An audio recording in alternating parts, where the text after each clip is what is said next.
Good day, children. Today we move on to the fourth lesson from the textbook Beehive. The lesson is titled A Truly Beautiful Mind. Now, this chapter is about Albert Einstein. He was a great scientist, and the title of the chapter, A Truly Beautiful Mind, it refers to Albert Einstein. This is actually a short biography of Einstein from where some of his qualities have been highlighted. That is his interest in maths and physics, and also his humanitarian attribute. And this title, A Truly Beautiful Mind, actually makes one wonder as to how can a scientist's mind be so beautiful.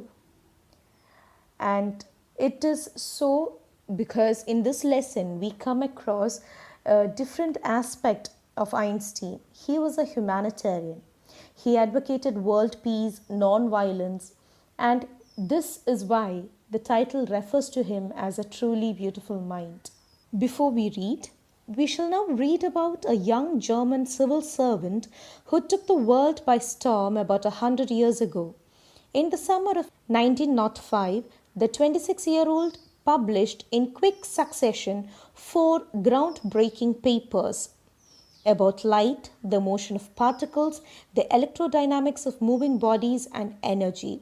His work took up only a few pages in scientific journals but changed forever our understanding of space, time, and the entire cosmos, and transformed the name Einstein into a synonym for genius. 50 years after his death, Albert Einstein's genius still reigns. So, this brief description shows us or gives us an insight into Einstein as a young person and how he began his journey as a genius, we can say. So, let's begin. Albert Einstein was born on 14th March 1879 in the German city of Ulm, without any indication that he was destined for greatness. On the contrary, his mother thought Albert was a freak. To her, his head seemed much too large. So, destined for greatness, which means that it is his fate, or it was predetermined events which will lead him to this greatness. And freak, as it is given, is a word used disapprovingly to talk about a person who is unusual and doesn't behave, look, or think like others. So, somebody who differed from the usual norm of the society. So, Albert Einstein's mother thought that Albert was a freak because his head was much too large. At the age of 2.5, Einstein still wasn't talking. When he finally did learn to speak, he uttered everything twice. Einstein did not know what to do with other children, and his playmates called him Brother Boring. So the youngster played by himself much of the time. He especially loved mechanical toys. Looking at his newborn sister Maja, he is said to have said, "Fine, but where are her wheels?" So here we can see that, Albert, even at the age of 2.5, he couldn't speak, and, and whenever he started, and the moment he started speaking, he used to utter or speak everything twice. Okay, and he also did not know what to do or play with other children. So he was referred as Brother Boring by his playmates. Playmates are young children who played with him. And so he played by himself, and most of the time, he liked playing with mechanical toys. So he loved mechanical toys, and looking at his sister, he says that, she looks fine, but where are her wheels? So he feels that, she's also a toy, and he cannot find her wheels. A headmaster once told his father that what Einstein chose as a profession wouldn't matter because he will never make a success at anything. Einstein began learning to play the violin at the age of 6 because his mother wanted him to. He later became a gifted amateur violinist, maintaining this skill throughout his life. So, his headmaster of the school told his father that Einstein will never be successful in his profession. Whatever profession he chose, he will never make any success in it. And Einstein also learned to play the violin at the age of 6 because his mother wanted him to learn it, and he later on became a gifted amateur violinist. Amateur means someone who is doing something for just their personal enjoyment rather than as a profession. So he took it as a hobby, probably, not to be an expert in it or to be a profession, to take up playing violin as a profession, but he just played violin as a hobby, and he maintained that skill throughout his life. But Albert Einstein was not a bad pupil. He went to high school in Munich, where Einstein's family had moved when he was 15 months old, and scored good marks in almost every subject. Einstein hated the school's regimentation and often clashed with his teachers. At the age of 15, Einstein felt so stifled there that he left the school for good.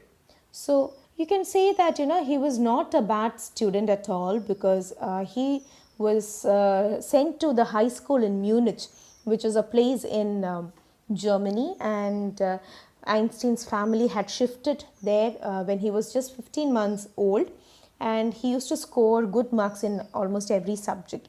But he hated the regimentation or the order or discipline which is taken to an extreme by the school. Okay, so he hated that, and this kind of made him to clash with his teachers, and he felt very stifled. By the age of 15, he felt so stifled as he felt very suffocated or unable to breathe, that he left the school for good, which means that he left the school forever. The previous year, Albert's parents had moved to Milan and left their sons with relatives. After prolonged discussion, Einstein got his wish to continue his education in German-speaking Switzerland, in a city which is more liberal than Munich. So, the year before, Albert Einstein left school, his parents had moved to another city called Milan, which is in Italy, and Albert was left with his relatives in Munich. So, after a lot of discussion, prolonged discussion, it was a long discussion. It was, his wish to continue his education in German-speaking Switzerland, that is parts of Switzerland where it's mostly German-speaking people who is occupied there, and he wanted to continue his education there. So it was that city was also liberal, it was more liberal than Munich. Liberal means a place which is willing to understand and respect others' opinions. So he felt that particular city is much better than Munich. Einstein was highly gifted in mathematics and interested in physics, and after finishing school he decided to study at a university in Zurich. But science wasn't the only thing that appealed to the dashing young man with the walrus moustache. So he was good at studies, and he was highly gifted in maths, and he was exceptionally good in mathematics, and also had interest in physics. But once he finished school, he joined a university in Zurich. Zurich is another place in Switzerland. But it was not just science which appealed to him. He was a very handsome young man. Okay, and other than science, he had interest in something else too. Okay, now walrus moustache is basically referring to his shape of his moustache. Walrus is a sea animal.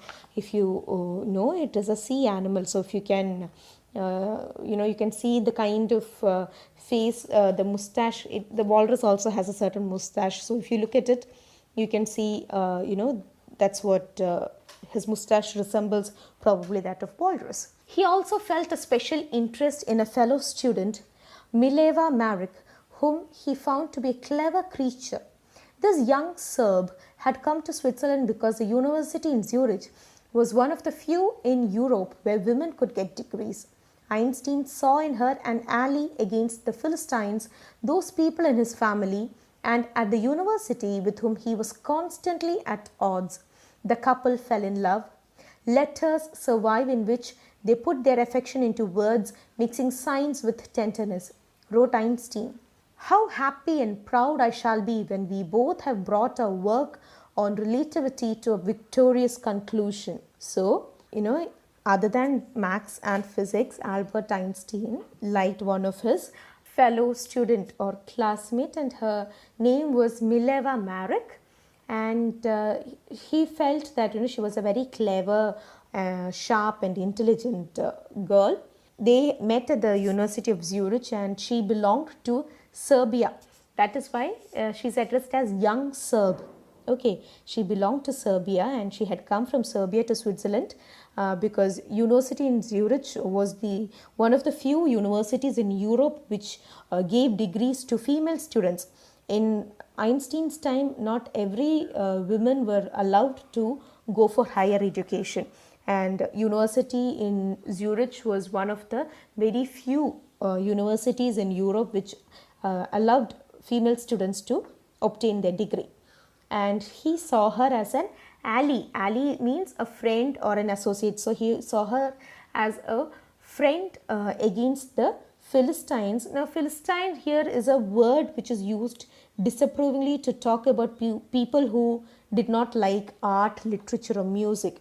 So he found that she was a friend because she also liked art, literature, or music like him, and they both shared this common interest. And in those days, to have an interest in art, literature, or music was not considered to be good by the society. So all those peoples who were interested in art, literature, or music used to call their opponents as Philistines.